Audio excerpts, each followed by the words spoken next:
This is Tommaso Ciampa, Project Ciampa. You're listening to WNS Podcast. You're listening to the official Wrestling News Source podcast. For all of your information, go to WrestlingNewsSource.com or check us out on Facebook by searching WrestlingNewsSource.com or WNS Podcast. You can also find us on YouTube, Twitter, Stitcher, and iTunes by searching Wrestling News Source Podcast or WNS Podcast. Now being broadcast in over 45 different countries, here are your hosts, Daniel Herron, Tyler Abear, and Doug.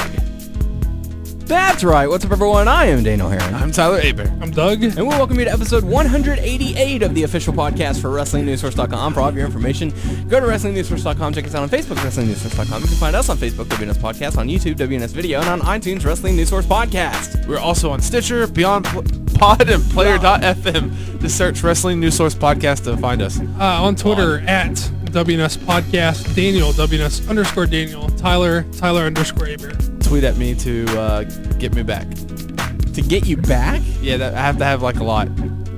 What's a lot? He's saying he wants people to tweet him if they want him to start tweeting. He's like CM Punk, who said he was not going to tweet until he got like 1 million followers.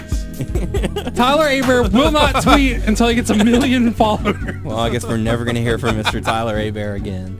So welcome to the show. Got quite a bit to talk about. Going to dive on into Raw, give you our SummerSlam predictions, Hot Topics Q&A. No feedback this week, so it's going to be an interesting start to the show. But how you guys doing? Making it. Yeah? Yeah. You hanging in there? Yeah. Hanging on by a staple? 4 staples. 4 staples in the leg Yeah. for Mr. Tyler. Underneath my knee. Very painful. Yeah, I got Supposed to gig the forehead, dog. yeah, I got it wrong. But no, I was helping my dad move some metal and stuff, and I sliced myself pretty deep. Ugh. So it hurts if I stay on it for a while. Which is why we have the stool for you Yes. to sit on and enjoy, and what was it you said, Doug? Even though you're down low, bring up the energy, high energy. I was just afraid that he was going to get, like that. Exactly like that face. Just thought he was like sad Aber. I know that I can't bring any like intensity is not the right word, but I don't bring any energy to the show if I'm sitting down, so I always stand. I'm actually full of energy right now, so Well, that's good. You're not sleepy. You're not tired. You're full of energy, ready to go. I'm drinking tea Yeah, and have a Coke on backup. yeah.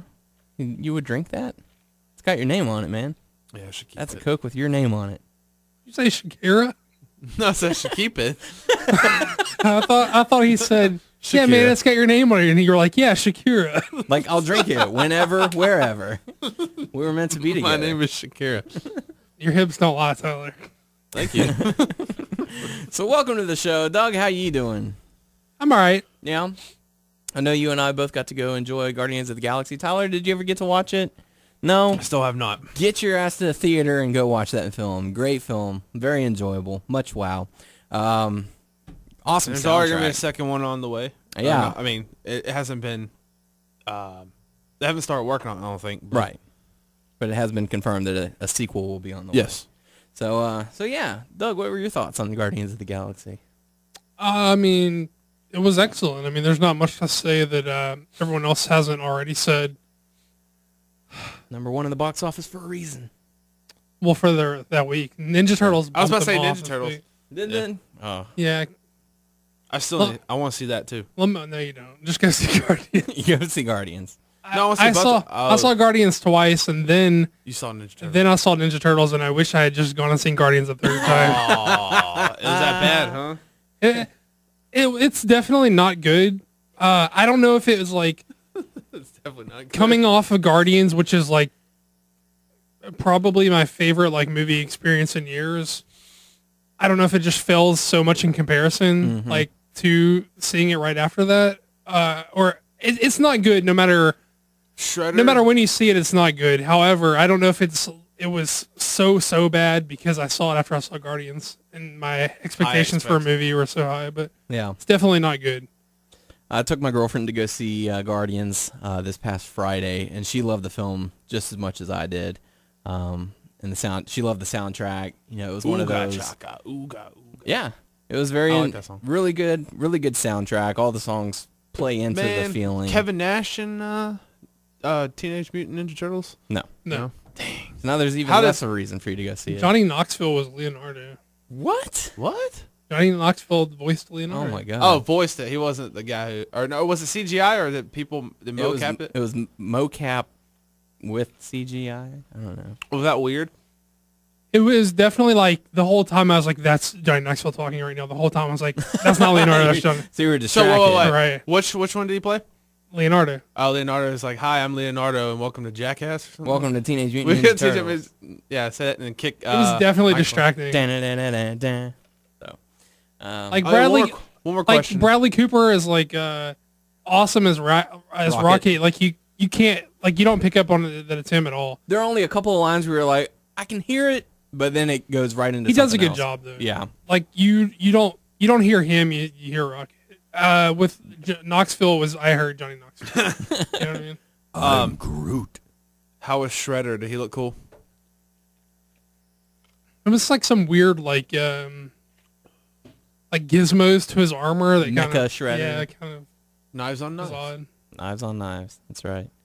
Well, I heard, I heard that they make the turtles a lot taller. So in order for They're there to different. Here's They something. look weird. They're different sizes. Like Yeah. like Saw a picture. Raphael's like more buff and Yeah. Donatello's more like skinny and like they're not like Michelangelo's the smallest one, as in the picture I saw. I thought. they're not all like the same size with like different color. It's like not even all like Raphael even has like more of a headband than the rest. It Yeah. like kind of goes over his head and stuff. So Guardians of the Galaxy greater than Teenage Mutant Ninja Turtles? Yeah, I mean it's not even a question. If you have to pick, it's a no-brainer. Go see Guardians. Yeah. I went and saw Guardians of the Galaxy twice already, and it was most enjoyable. Me too. I should have went 3. Yeah. Do not go see Ninja I'm Turtles. gonna try to go to this weekend Cool. Yeah, definitely go. If you need someone to go with, we're your guys. because I want to at least see it before it goes out theaters. Definitely make a plan too. So Dude, it's fun, it's funny, and it's feel good. It's like yeah. action-packed. We laughed, we cried, we laughed some more, we laughed from crying. Or we cried from laughing. So, I am Groot. That's right. So yeah. So this go-home show before SummerSlam on Raw. Kick things off with Paul Heyman coming out. He's got Brock Lesnar with him, cutting a promo. Really good job selling us on the pay-per-view. He always does a good job. Yeah. Just really good stuff. Doug, what were your thoughts on Paul Heyman's little rap session there towards the end? Well, I mean, I thought the whole segment as a whole was like very strong. I mean, I don't.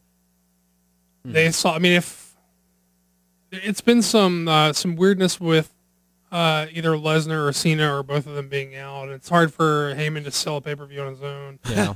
But, It's just Heyman.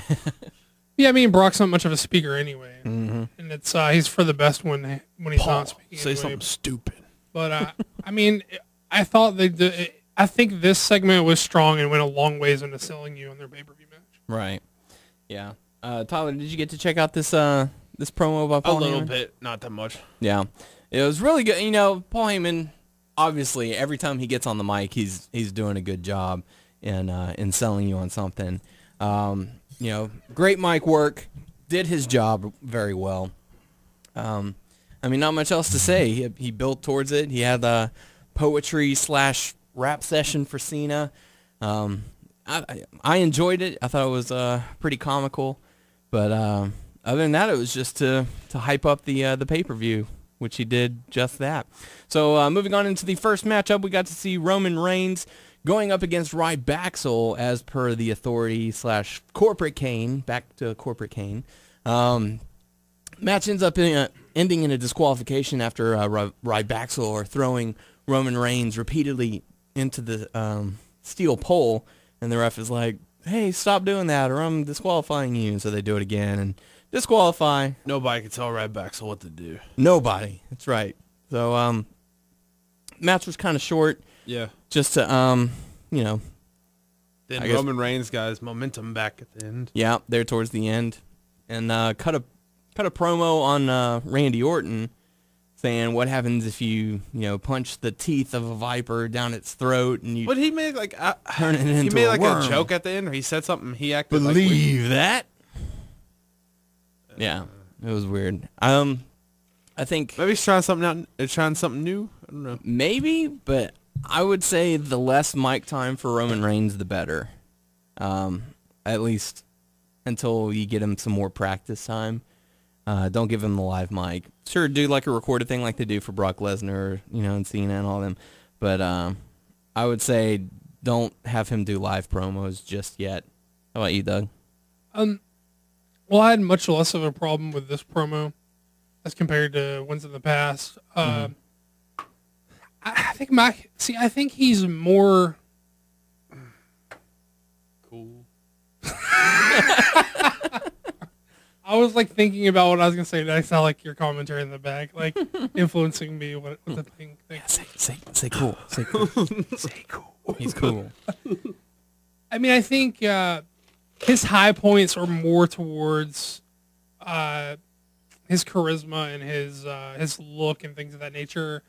I don't think he's all the way there on the mic, but I think he's closer on the mic than he is in the ring right now. I think he's got like four spots, 4 moves that he can do. They're over, but he has a lot of trouble like linking them together. He has a lot of time filling time between hitting his signature spots. Mm-hmm.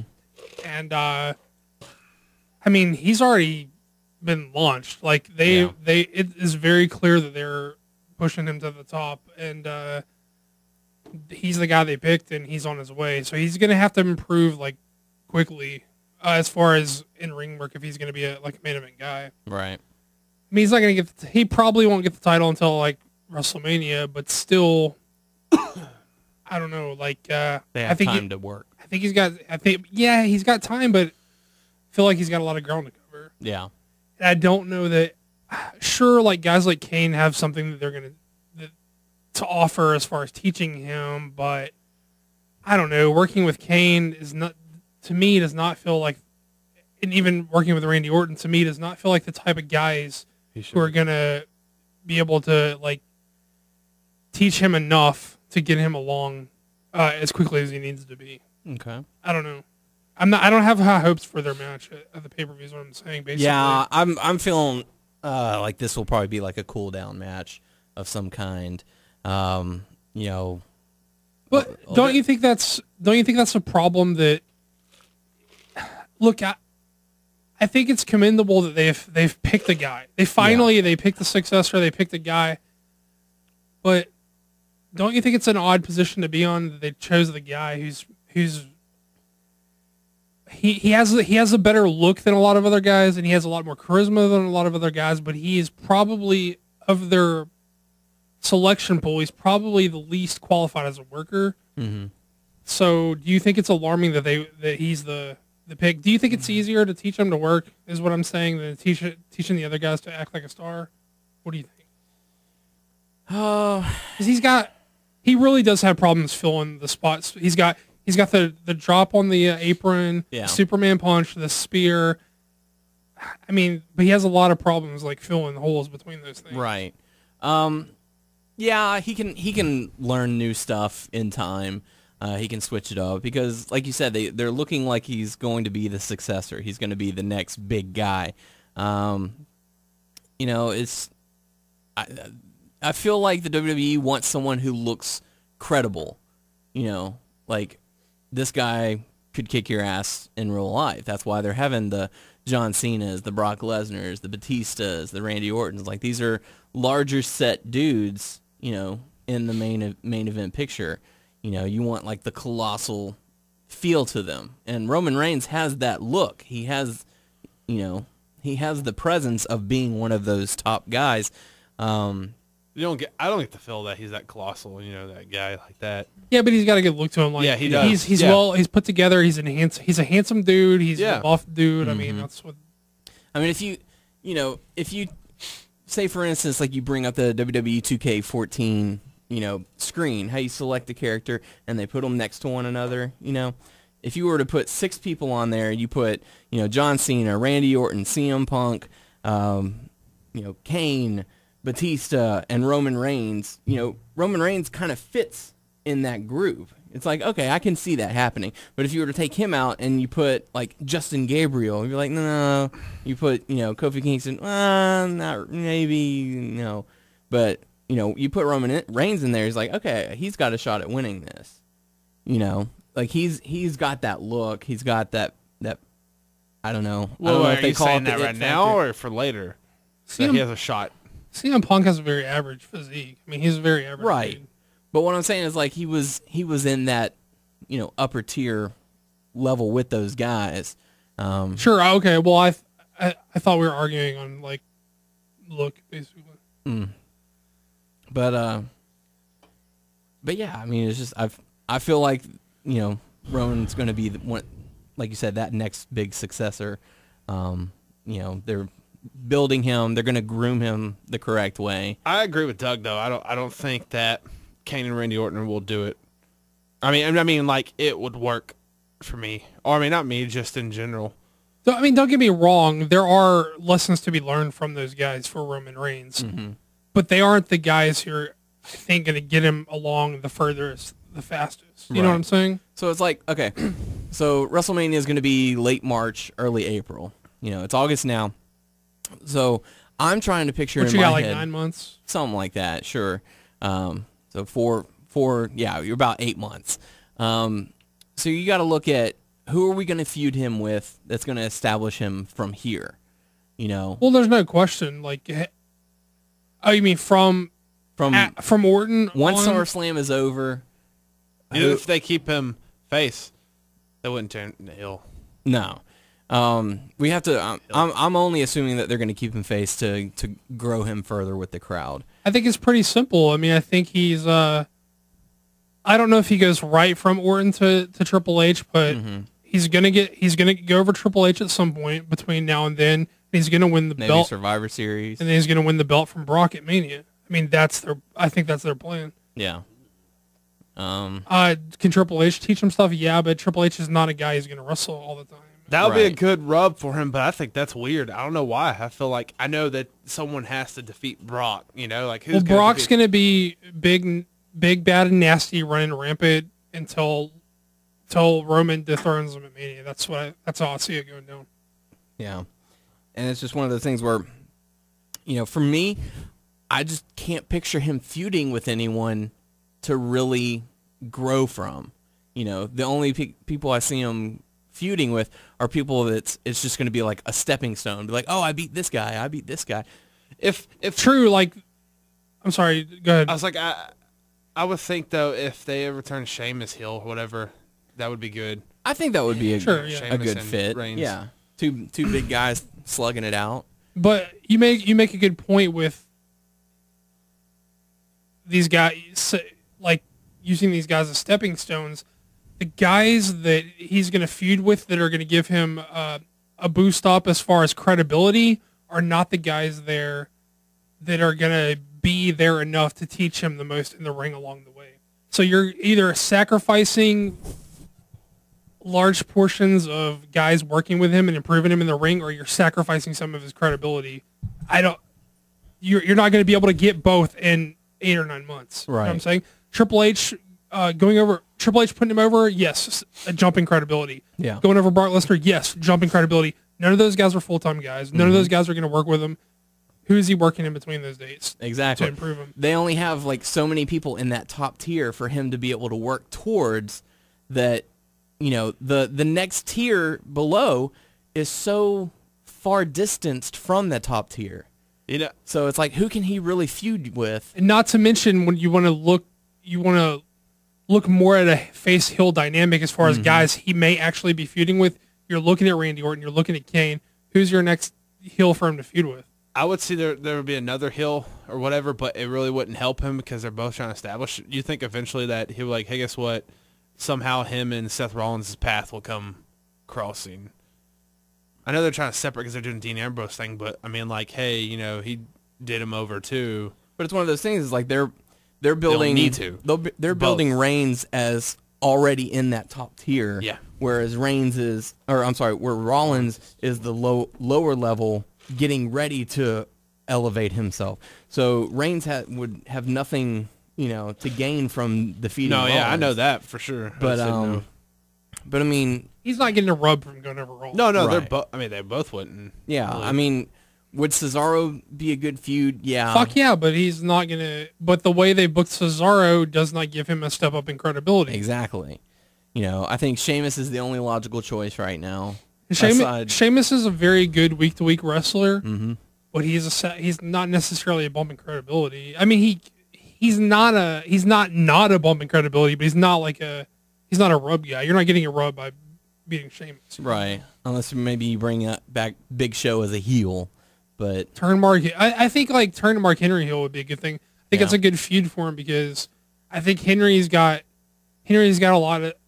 Henry's an underrated worker, and he has a lot to teach him as far as working big man style. Mhm. And I mean, of course, Roman's more athletic than Henry. I mean, pure athlete wise. I mean, obviously Henry's stronger and stuff like that. But right. he can teach him some cool big man shit. Yeah. Also, he's a good heel. And it would be good to lead up towards WrestleMania of him preparing for Brock Lesnar.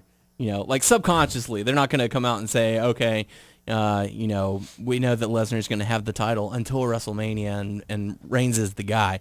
So, we're going to have him do this. But subconsciously, they could go back and, come WrestleMania, they could go back and say, he's taking out the biggest men in the industry. So, he could pose a threat for Lesnar. So, I mean, feud him with Mark Henry for a while. That would be a good choice. But I think guys like Sheamus and guys like Mark Henry have to be closer rather than farther away feuds. Those are the kind Right. of guys he needs to feud with right now, so you can ramp up his credibility closer to a Mania. You know what I'm Right. saying? So closer to Mania, you don't want him having going over Henry and Sheamus then because that kind of makes him seem stagnant. They've pushed him enough to where he already feels on the level of those kind of guys. right. So I don't know. I think another problem is That upper mid card, lower top tier kind of section. Yeah, another problem I think is that they seem to be all chips in on Roman, and that's great. I'm glad that they picked the guy, but instead of elevating a group of guys, they've got all their money on this one guy. Mm-hmm. And if he gets hurt, or if he doesn't work out, or if they push him so hard that the fans turn on him, then Yeah. they're fucked again. They're right back where they started. See, that's the real problem in guys like them cooling off a guy like Cesaro. Cesaro could have been a huge babyface. He was ready to be a big babyface. The night after Mania, the crowd was And they fucking just cut it right out from under him. because it's like they don't believe in elevating more than one guy at a time. And I know that you can't elevate 10 guys at one time. You can't even elevate 5 guys realistically at one time. But they could easily elevate 3 guys right now. You know what Yeah. I'm saying? I don't know. I hope it works out. I am hopeful, and I'm cheering for them, but I hope they don't fuck it up. Yeah. There's nothing wrong with elevating top guys, but A guy like Cesaro is ready. Reigns, Cesaro, who would be a good third? It's weird that Ambrose is getting such favorable babyface reactions because everyone said naturally off the split that Rollins should be your underdog babyface. Ambrose is more naturally of a heel. It's weird that they flipped everyone's Yeah. expectations. Yeah. But Ambrose is getting a very good babyface reaction. Mm-hmm. So I don't know. He's got that cool James Dean rebel without a cause. Yeah, but they need to cool down on telling you how crazy he is. Just let him Yeah, be. they Just are. let him, Unpredictable. yeah, Oh my God, just- what's he gonna do? Yeah, next? they're shoving that down your throat. Just let him be. Yeah. People will pick up on it without you telling them every time you see them. What's he doing popping out of a box? Yeah, we totally are off the. No, that's fine. Yeah, aren't we? We're It's way good. off script. It's good. We're doing this. So, okay, so Cesaro, Reigns, Ambrose, top 3 guys for the future. As far as the baby faces, Or just in general. well, I think they're looking for the big baby face. Yeah. Well, see, I think part of the problem is they're clearly ready. Not are they ready? They are already pushing Reigns to the moon. Mm-hmm. I mean, he's not there yet, but it's begun. Right. But I think what I'm fearful of is a guy like Ambrose may get hot, and they may, because it feels like if a guy gets over before he's supposed to, it's almost They'll like just cut the legs out. right. And so they will do whatever it takes to get them to stop being over. And so instead of having two guys you're pushing at the same time, that a guy you're behind and a guy the crowd picked, and if you fuck up your guy, then the crowd is still into the guy they like, right? So then you have options there, right? Right. But they don't believe in having options. They believe in, this is the guy we picked, and hopefully it works out for them, because if not, then like the fans are going to suffer. Like, yeah, it's like, we're behind you. Something happens. We're shifting our focus back to Cena. Yeah, and that's that's the problem. I'm sorry. Okay, no, I was just about to say that. I mean, that's the problem, is they cool off a guy who's getting over on his own, and then once the time they get around to, and they dick him around booking wise, and they fuck him over booking wise, and then once they finally say, okay, we'll give him a shot, the fans are over it because they fucking killed that guy. And then when they do give him the shot, it doesn't work out because the fans are already over it. They say, well, we tried with that guy, he just wasn't over, or whatever. then you have to go back to Cena because he's the only guy with established credibility. I just made a reference because I feel like that's the same thing. Oh, with ratings Ziggler were right down. Yeah. Well, sure. I mean, Ziggler is I feel like there's more of a story with Ziggler because, so allegedly he's got a lot of problems with concussions, and if they're going to push a guy strong and he's going to be out on concussion. I mean, look what happened to Brian. I mean, like, Yeah. if you're going to put your eggs in the basket, supposedly they were actually going to go with him the last time, and then he got a concussion again, and so he's had like 2 or 3 concussions in the past 2 years or something. Which he could probably help himself by toning down his fucking bumping. Ziggler, But that's a different story. I mean, like, I've been saying that. I've been saying that since we've been on this fucking podcast. But look, I'm not the biggest Dolph Ziggler guy in the world, but the dude's fucking over. So I could never fault them for pushing him. I mean, they're not, but I mean, you know what I'm saying? It's just one of those things. Like, I mean, you know, they finally start getting some momentum with something. They get people to start talking, and then they're just like, no, we're getting rid of that. Guess what? We changed our mind. Yeah, I mean, take a look. You know, perfect example is the Xavier Woods, Big E, and Kofi thing that was going. Like, that got people talking. Like, all night long, people were like, Nation of Domination 2.0, this is it. You know, a new feud. Kofi's turning heel. Big E's turning heel. Xavier, where'd he come from? Where'd he find that suit? You know, it's and now they've gone right back to where they were. Kofi Kingston was wrestling on Main Event tonight, coming As out, a babyface, doing his boom boom thing. That's crazy. It made no mention of the feud. You're opening that. Huh? You're opening that. Yeah, I know. Okay. Just making sure you're aware. I'm opening the Tyler Coke. Okay. But yeah, it's just one of those things. Like, you finally, you start doing something that gets people talking, and then the next week, oh, that never happened. Well, see, I think that's I hear what you're saying. Yeah. But I feel like that's a far lesser example than of a guy like Cesaro, who's, you know, he's going to have a fucking great match with whoever works next week in and week out. He's going to have an awesome match. Not only that, but we were there the night after Mania, and yes, so much of that can be attributed to a crowd that's there after Mania. Right. But you see the show, he's getting the reaction every week in the thing. I mean, the crowd was like ready for him to be a big baby. Hell yeah. Whenever he won the Battle Royal at Mania, the crowd was going nuts. Yeah. So. And you guys saw him wrestle Swagger this week, and they were cheering for Swagger. They're saying, okay, technically they were saying "We the People," which was chanting USA, right? Which was their gimmick together. That is more over than Swagger. But still, that's like, instead of getting behind Cesaro, that maybe they've lost interest because they haven't like pushed him as strong. I don't know.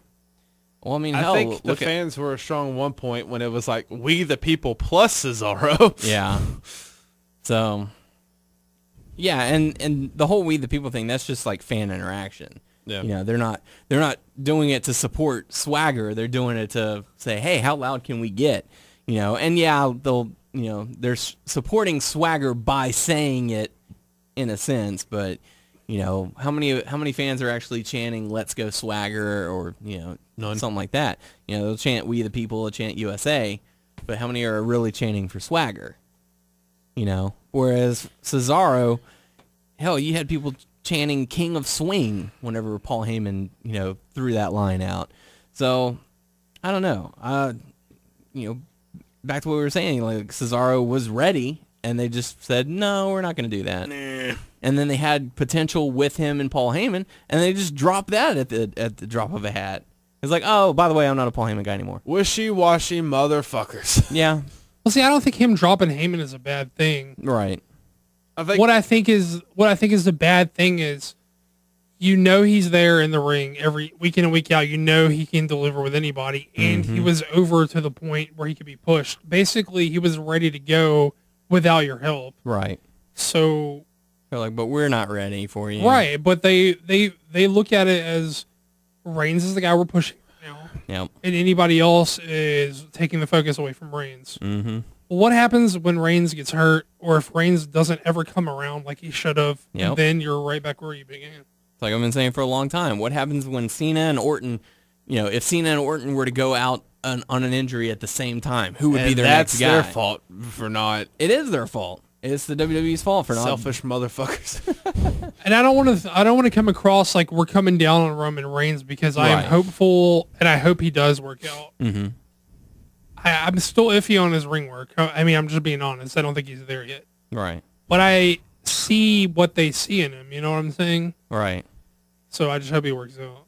Because if he doesn't, then we're going to suffer, because they don't have a plan B. Yeah. I mean, if you want to look back to during the time of the Attitude Era, you had The Rock, Stone Cold Steve Austin, Undertaker, HBK, Triple H, Jericho, like all these high names. Booker T even, yes. You had all these names that are now like huge names, but now in today's world, it's Cena, Orton, and then everyone else trickling down. Like there's nothing wrong with having multiple top guys. Yeah. All fighting for the title. There's nothing wrong with that.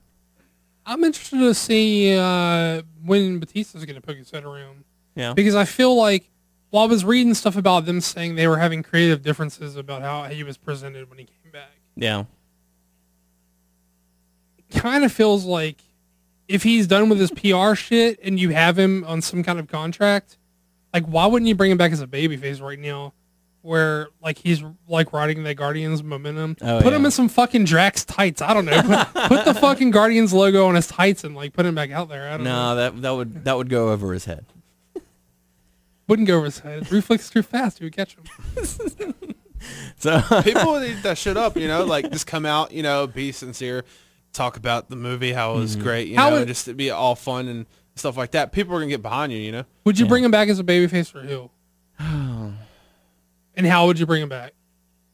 Because presumably he's like open to coming. He's either on some sort of deal or word like handshake deal where he's supposed to be coming back, right? Or he's on good terms. I don't think that's the bad part for me. On top of my head, I can't think of a way to bring him back. I mean, hell, if you bring him back as a heel, saying, "Hey, you could talk to Roman Reigns, saying you and I have some unfinished business, going back to the Evolution and Shield. Big guy versus big guy." And that could be like another name, sort of like the Mark Henry and Sheamus feud that you could have in between now and WrestleMania. The fucked up thing is I feel like he would get over as a babyface now that Bryan's out. I feel like he could. Well, that was the only reason why they turned on him, because, because of the whole Bryan thing. Sure. Because the Royal Rumble thing. That's the only reason. Sure, when he came back on Raw, the crowd was hot for him. Truth be told, I would have had his ass there the week after Guardians did monster numbers at the box office in Guardians of the Galaxy tights. I would be talking about, I don't know. The whole cast to come down to Raw. I would bring him out as Drax fucking the Destroyer, man. I don't know. That's his new character. He's like Drax. I don't know who did, but he doesn't talk that much. I don't know. I just feel like, I don't know. I'm probably overstating it, but I don't know. I feel like... Sorry to cut you off, but his performance in Guardians of the Galaxy won my girlfriend over with him. She was like, I didn't like him going in this movie. I liked him now. He's a good guy. She was like, he stood out in the movie to me. Like everyone's been talking about, it's Rocket, it's Bradley Cooper as Rocket that stole the show, and she was like, no, it was Batista. Hey, when you get a chance, show her the Man with the Iron Fist. Is that it, right? Man with the Iron Fist. Show her that movie with the brass body. Yeah. Maybe. I don't know. I feel like that would be kind of a step back in Batista's acting career. He has launched himself into the stratosphere. That's So, a pretty good deal if you're in a Marvel movie. Yeah. You're going to be in another one. Yeah. Possibly two more. Making that money. So, yeah. So would you call, if you were on good terms with him, or if you already have some sort of deal in place, would you call him back right now? Assuming that he's free? Sure. Why not? Because, like, if you had something. Why wouldn't you try to capitalize off of the publicity of Guardians? Well, I think he said in an interview that he prefers to be heel. Right. Like, if he were to come back, he wants to play a heel. He doesn't want to be he doesn't want to be cheered. He wants to be booed. So, like I said, bring him back. Have him feud with Roman Reigns, and then after that, you can have Roman Reigns feud with Sheamus and Mark Henry. That would be a good, that would be a good 2 months that he could feud with Batista, I think. I just saw something. It's like, how many people they've got guests to come in, they promote their own shit. Yeah. Why didn't they get Dave? I mean, of course, Marvel and them, they don't need promotion. They've got in the bag, whatever. But still, that's a way to capitalize. We have a guy that's for WWE, but he's in a big Marvel movie too. Right. Why not? That was kind of confusing. Like, anytime like Cena or The Rock have a movie, they'll promote the hell out of it. But nothing for Batista. Hey, I want to send congratulations out to Batista. Oh, yeah. Marvel and Disney said they don't need your help, WWE. Oh. Well, they did fucking crush at the box office. Yeah. Highest opening for a movie in August ever, so not too shabby. I guess that's not like a typical month that movies do good or something.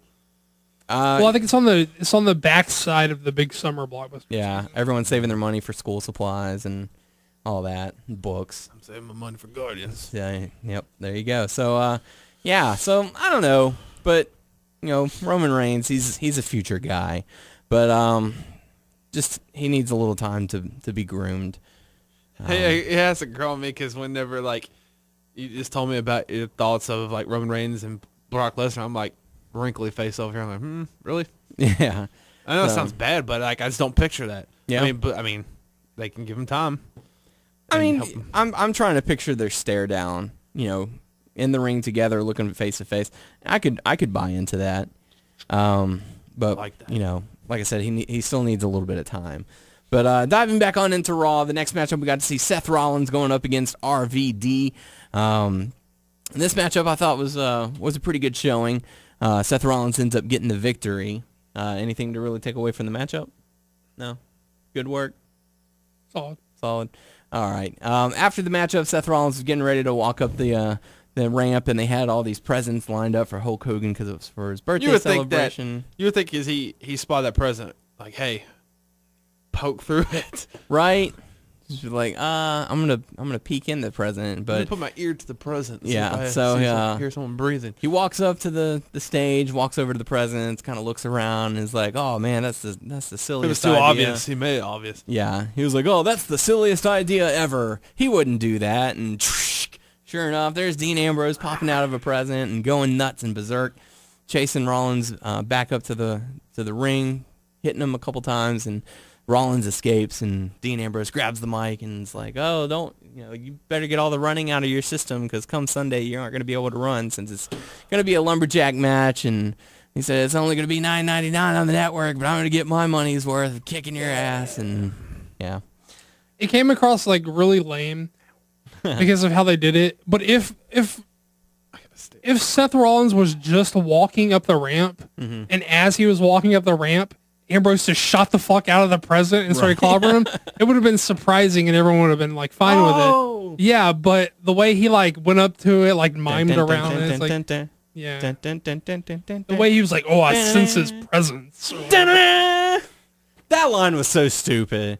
Like, he must sense his presence. It's a pun. He has presence and presence. Okay. But seriously, if he was just walking up the ramp and they were shooting him from behind, and then Ambrose just fucking shot out of there without him going up there and like patting it out, it would have been fine. It would have been fine to do that. Yeah. I did see a picture that made me chuckle. It was, the Shockmaster falling down, and then underneath it was Dean Ambrose coming out, and it was like, finally someone did it right. So, interesting stuff. What's Dr. Seuss calling for? Someone's vibrator's going on. Yeah. Probably checking on my knee. Yeah, he can check on that later. So, I'll make a little plug. So have y'all seen, what was it? I think it was last week's Nightmare Pro Wrestling Monday Night Draw. Was it Dean Ambrose tearing up the contract? I gotta say, I mean, John does great work, but I love his Dean Ambrose sketches. Yeah, it was really good. He's getting a lot of praise on that too. It was Yes, a featured lot of people on, are showed on the art section of WWE.com Yeah. or whatever. A lot of people are sharing his stuff. So a lot of people are stealing some of his artwork too. What? Yeah, like they're taking the pictures and posting it as their own and all that, and so people Really? yeah. Well, he That's does not sign good. it, doesn't he? He He does. signs it. Yeah, he signs And it. people are still doing it. They just Photoshop it out, I guess. Wow. or are they just stupid enough to share it with his name on it? Probably both. Yeah, but I probably shouldn't have given anyone any idea. But no, like people are posting his artwork as theirs, and Well, dumbasses. I mean, obviously we're friends with the guy, so we're Yeah. friends on Facebook. But I always see him post like he makes like the WWE like fan art section like all the time or whatever. So yeah. yes. And the superstars, they'll get some of them. See him and they repost it on Retweeting Twitter it and all or that. I mean, it's undeniable. He has a recognizable style. Like, you know what I mean? Yeah. Yeah. I check out stuff. NightmareProWrestling.com. yeah. Good stuff from them. Check out their comics in there. And you can also buy a poster featuring our sweet faces on there. Our sweet asses. Yeah. Tyler's ass being lifted in the air by Doug, who is lifted in the air by me. I would like to say that I do not consider my face to be sweet in the least. What would you consider it? Sexy. Sexy. Ooh, No. sexy Doug. Why are you looking? I don't know. We're waiting for an answer. What would you consider your face? Nothing. I don't know. I consider my face my face. Dashingly Doug. Your face looks like your No. face. No. But yeah, I just wanted to bring that up though. Yeah. Great work. Great work. Very good work, John. Keep it up. So next up, we got to see a very interesting segment between Stephanie McMahon and Brie Bella. I don't enjoy it. It was. I really don't. This was really bad work. Like, hey, let's take a page out of TNA's book. On this one. I know that he's gone, but like That's different. I've seen some people say that, and that's different. And here's why and how. The AJ angle was all about. The angle with AJ was all about. Did he actually cheat? Did he actually get her pregnant? Like, their whole angle was you like trying to. They wanted you to be like, is he? Isn't he? Like, did he cheat? Did he get her pregnant? Did he? Did he not? This was clearly just Stephanie like being a total asshole and being like, I made this girl come out here and lie just so that you can get slapped and I can turn the tables on you. So it's different. It's not like it wasn't an angle about. Well, they both got terrible actresses. True. They both had cheating plot lines. you know that See, I don't think it's a plot line. It was. See, I think it's different. The AJ TNA angle was about cheating. This was not about cheating. It was just like this I was slept with him. this was about Stephanie fucking Brie over. This was not about cheating. It was clearly like untrue. It was clearly untrue. The TNA thing, they wanted you to buy into it and wonder if he did it or not. It's completely different in my book. I'm not really behind all this stuff, and it's like I guess like just to use. I mean, oh yeah, Daniel Bryan cheated. Like no one's gonna believe that. I know it's Yeah. part of the storyline, but I'm like, they really want to do that. And I'm like, You can't accuse our boy D. Bry of doing something like that. yeah, he's not even here. Look, Stephanie's been like really good as like a lead like heel authority figure, but they jumped the shark in the angle at this point. Like Yeah. this is where they left. They lost a lot of momentum on this one. Can't believe you did that, D-Bra. Yeah, so Brie slaps this Megan chick and whatever. Blah blah blah. It was bad.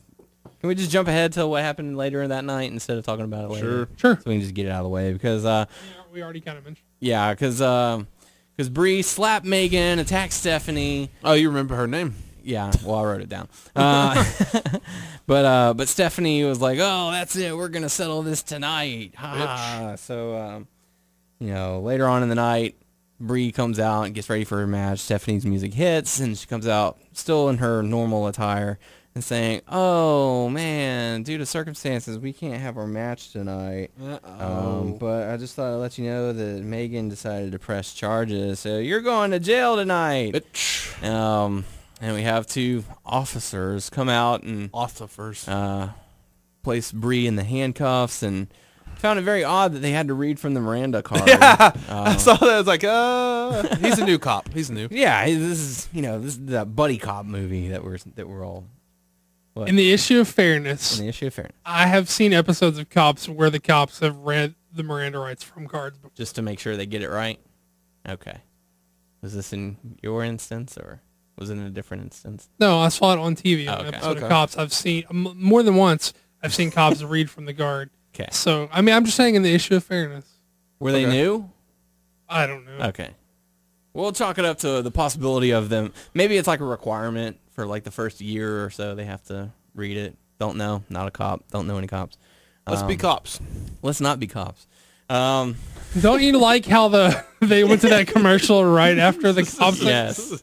People impersonating officers, and then, hey, let's be cops. All right. Yeah. Nothing can go wrong, right? So, This is super illegal.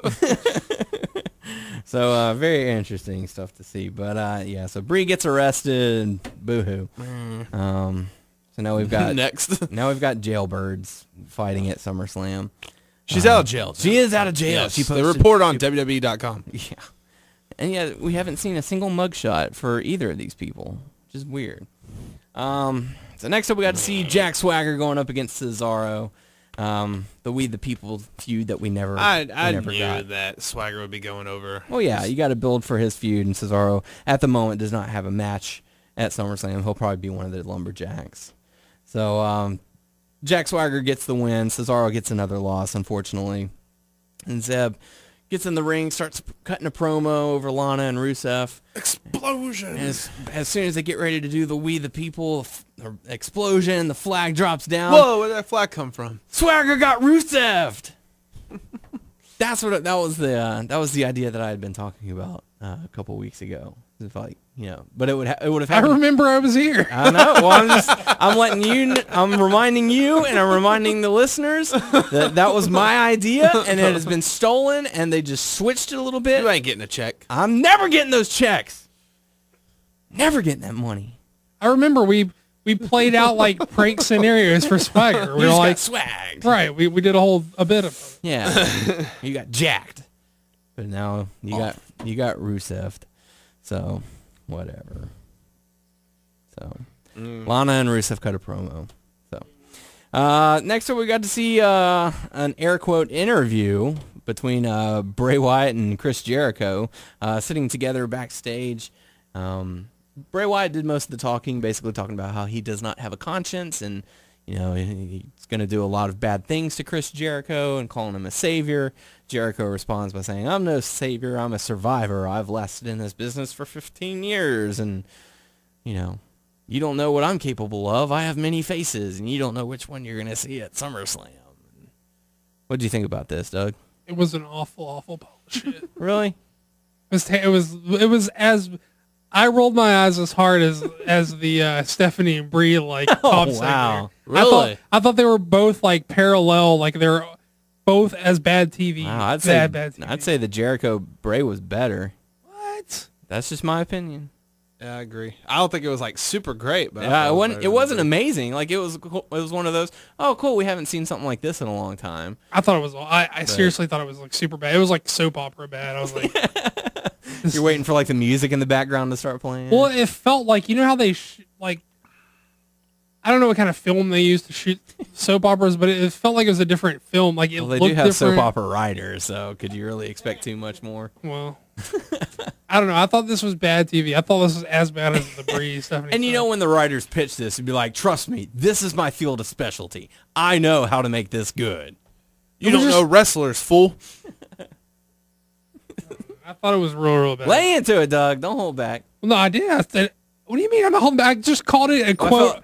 I said, "quote awful pile of shit." And how did I was not cutting back. I said it was terrible.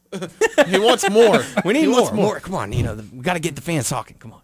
Times infinity. Oh, damn! That's it. All right. Time's infinity, son. Tyler, what did you think about this interview? I did chuckle. Sorry to cut you off. I did chuckle a little bit at Michael Cole starting the thing, and Bray's like, "You can go, just go." Get the brakes. Yeah.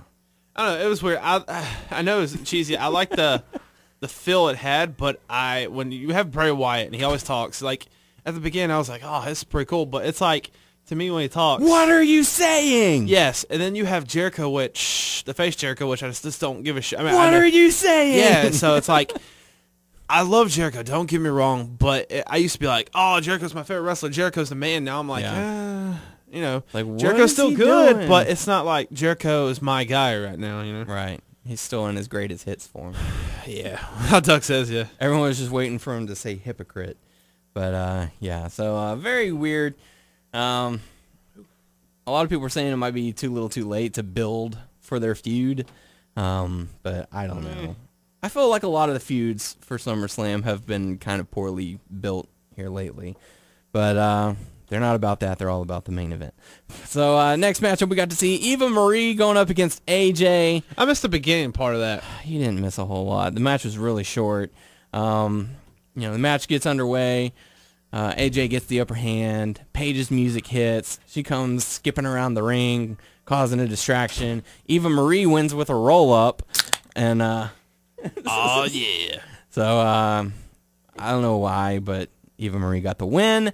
And then she rolled out of the out of the ring, blew a kiss to the fans or whatever, and then apparently suffered a terrible neck injury in the process because Paige cut a promo on AJ. Then AJ decided to take her frustrations out on Eva Marie, and that's somewhere along that line she suffered a neck injury, and she was like, "Ow!"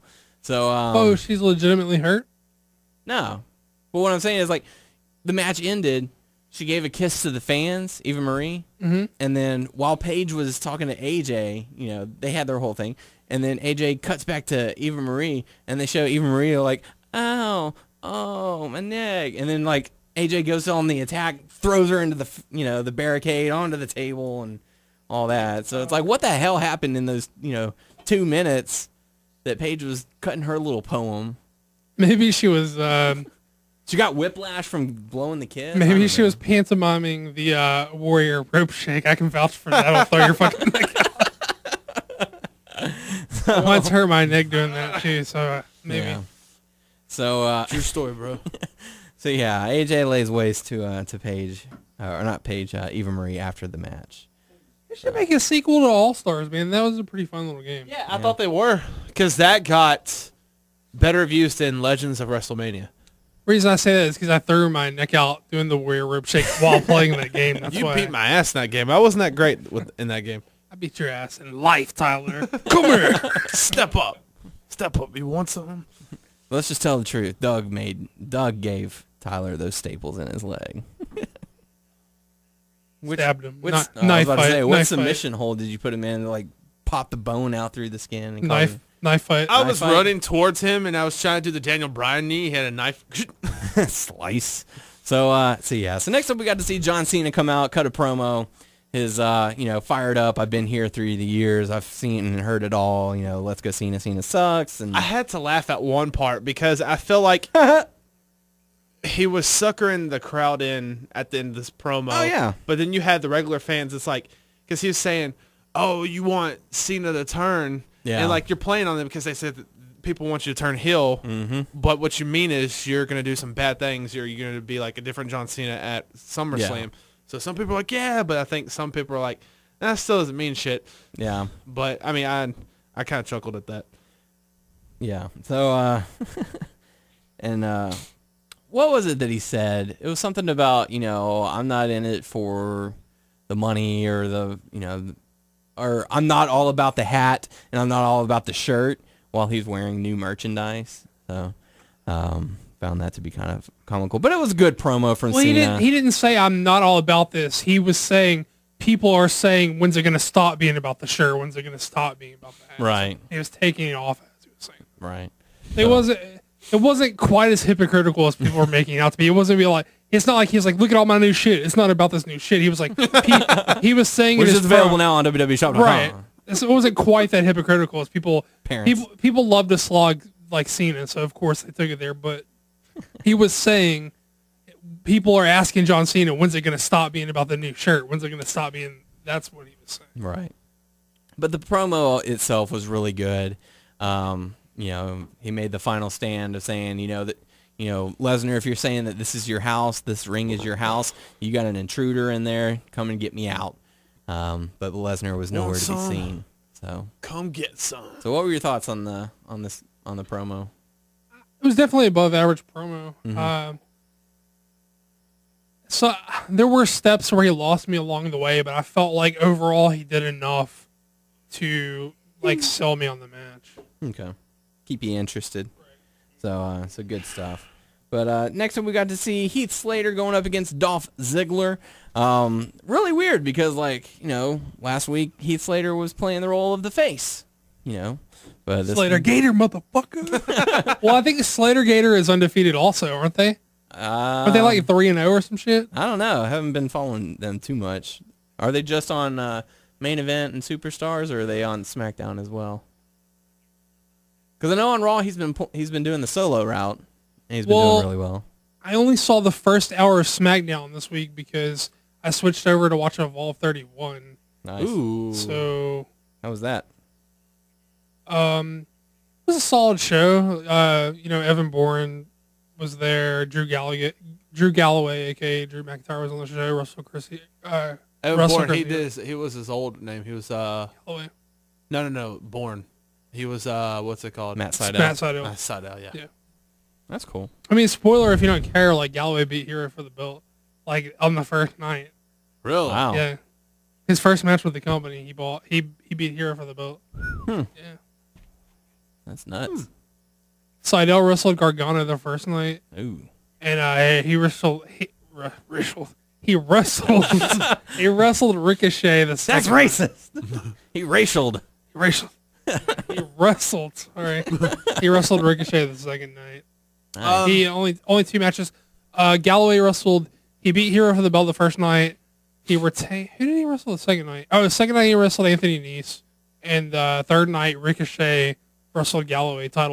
Not title versus title, but they both had their title. They're both champs.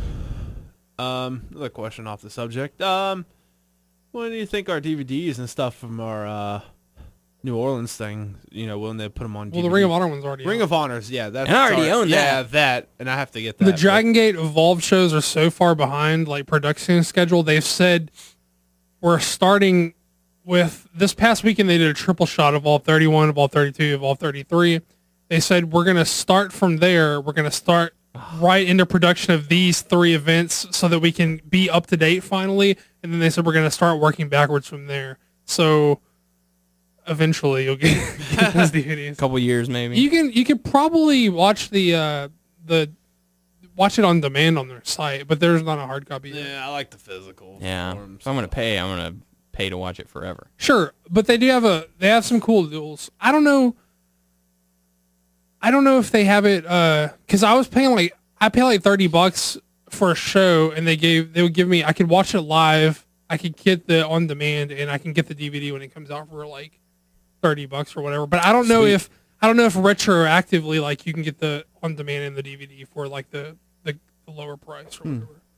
But I don't know. There were some solid shows. I don't think anything was too like off the charts crazy. They did like the stall battle again. They had Gulak and Timothy Thatcher and Biff Busick. This guy did like a round robin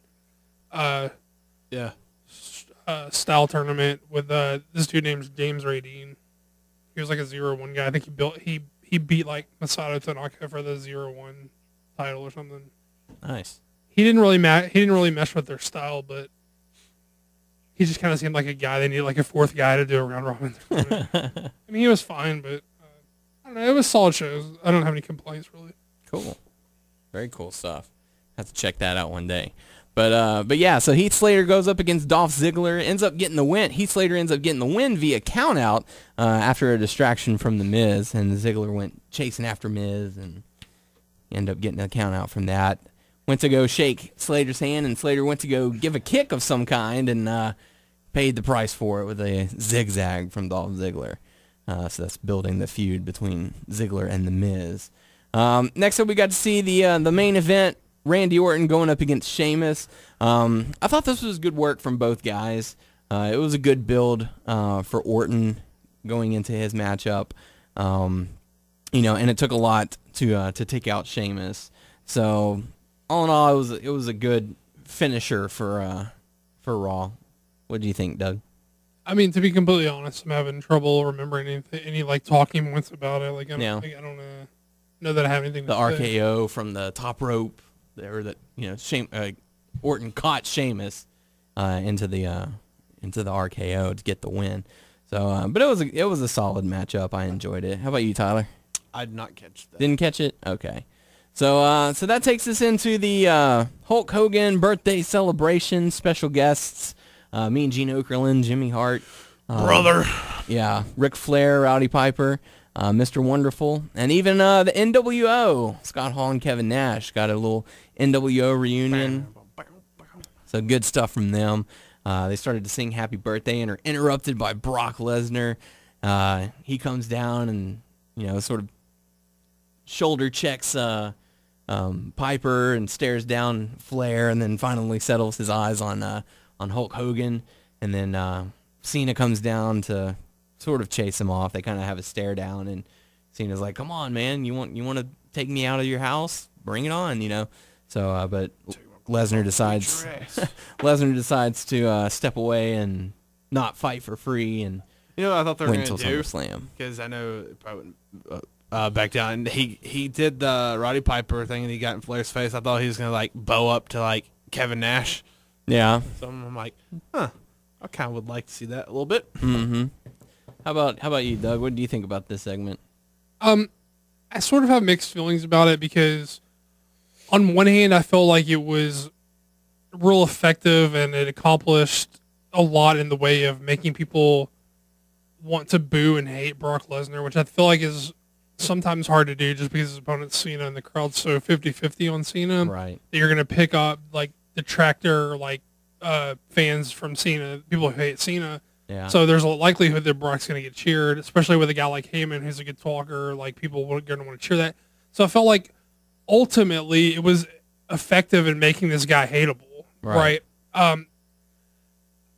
Some of the problems I have when they do things like this is that when you have your roster standing out on the thing and you got your baby faces part of their roster watching Brock Lesnar walk past them to go like fuck with all the legends. I mean, they're older gentlemen, so it's not like those guys need to buck up and be like, okay, I'm gonna fight. It's fine for them to be like, we're fucking old, we're not fighting this guy, right? So I saw what you did to the Undertaker. I don't want none. Right. So I feel like it hurts your babyface roster to stand up there and watch Brock walk right past them to go. Obviously, he's not going to that ring to do anything nice, right? Right. So I feel like right. He's not there to pay his respects to anybody, guys. Right. So I feel like that hurts your baby faces. Now, would you be able to argue to say that the faces are in fear of Brock Lesnar, so they didn't want to get in his way? Well, sure, it makes Brock Lesnar look good. I'm not arguing that it hurts Brock's credibility. Right. I'm arguing that it hurts the rest of the roster's credibility. Strength in numbers, guys. I feel like it's better for your baby faces to step up to Brock and get tossed to the side than to stand there and do nothing. Mm-hmm. I would respect the babyface more to be like, hey, no, man, you're not fucking going down there, and Brock just fucking pie faces him off the stage. I would respect the babyface more for stepping in the path than to stand there holding his dick while Brock Lesnar walks by him down to the ring, right? Mm-hmm. If you notice, Roman Reigns wasn't on that stage. Right. And why? Because they're smart enough to know that you can't have your next in line big top dog babyface not step up to Brock Lesnar. Mm-hmm. So if you're smart enough to realize that, you should be smart enough to realize that it makes all those other guys look like chumps too. Yeah. Heels, it doesn't matter. They can stand there and laugh for all it fucking matters, right? It doesn't matter. But even you're pretty funny, right? Yeah, but I'm just picturing Cesaro. Right, but a guy like I don't know, like Sheamus or whoever. Sheamus may not have been out there because he just had a match. I don't know. Right. None of your top baby faces were out there. Guys that they knew couldn't stand there and be like. But even it's fine for your jobber baby faces to get jobbed out by Lesnar. Just don't make them look like punks. Like if they step up and say, if Kofi Kingston, we're assuming he's back to the babyface now, or they never really made a move with those guys. So if Kofi Kingston says, "Fuck no, Brock, that's not cool," and Brock just fucking punches him one shot off the stage, that's fine because at least Kofi Kingston said, "No, this is not. I'm not gonna." Not cool, dude. Right. That's all it takes, right? Because no one expects Kofi to be competitive with Brock Lesnar. I mean, it's the same. It's the same concept they did whenever they had the walkout on Triple H. How they kept Sheamus and Punk and Cena away from that crowd that walked out on him. So the next week they were like, "Oh, we never walked out on you. That wasn't us." So it's the same thing, like you said. Roman Reigns wasn't on stage to do anything. So they were smart enough to know that Roman couldn't be out there. Yeah. So they should have been smart enough to know a lot. They should have just not had anyone on the stage. Right. They could have just had everyone go to the ring, all the old guys. Right. Right. That would have been fine. But ultimately, I felt like it did go a long way into making people hate Lesnar because I'm a Lesnar fan. I'm a Heyman fan. And I enjoy like what those guys do, but even I am like, oh no, you're an asshole, Brock. See, so if I know it was effective for me in the heat of the moment, I know it's effective for a lot of other people as well. Right. So that gripe aside, I felt like it was effective as far as making him hateable for the match. Or even like, what if he would have just? I mean, I know he walked past them like they weren't even there, right? Which is kind of the point, which is why I think no one interfered, is because they're not meant to really be there. They're just, oh, hey, yay, great, happy birthday. But, I think if he would have stopped right at the ramp, turned around, and, like, pointed at them, been like, y'all stay there. Like, don't y'all move. And then gone to the ring, I feel like that might have been a little more effective as well. I think that's even worse. I think that it's better for all this makes Brock look like $1 million. I'm not arguing. Yeah. Like them being afraid to step to Brock works wonders for Brock, right? But it makes them look like jackasses. Yeah. So, but if he were to stop and turn around and be like, "Don't move because I'm about to go do some fucked up shit," and then you still don't step by, I think it's more arguable that you could say it's more feasible in my mind to be like, "Well, I know he's got a bad reputation, but he didn't act like he was going to do anything when he walked by me, so I didn't know if he was or not." Right. Then if he turns on your points, then he's not going down there to do anything nice, right? Well, okay, so you are building up Brock Lesnar. This is obviously the point. You're trying to get him to be one of the most hated men, to where the baddies, they're not going to do anything. The good guys, questionable. Well, the bad guys don't have anything at stake. Right. So it's going to drive fear into the locker room. We don't know who's going to be able to stop him. And, here comes this blessing from the sky of a Superman punch and Roman Reigns. So that's going to elevate him even more, the one who's going to stand up to Brock Lesnar. So say Lesnar wins at SummerSlam, goes through and just demolishes whoever is set in his path. What do you mean say? That's what's going to happen. Okay. Well, we're, Oh, we're not to predictions yet. Okay. Right. Yeah, we're not there yet. So, okay. You're like, let's say hypothetically fantasy booking guys that Brock Lesnar wins the title at WrestleMania and keeps the belt running over everyone until WrestleMania. You're like, what do you mean hypothetically?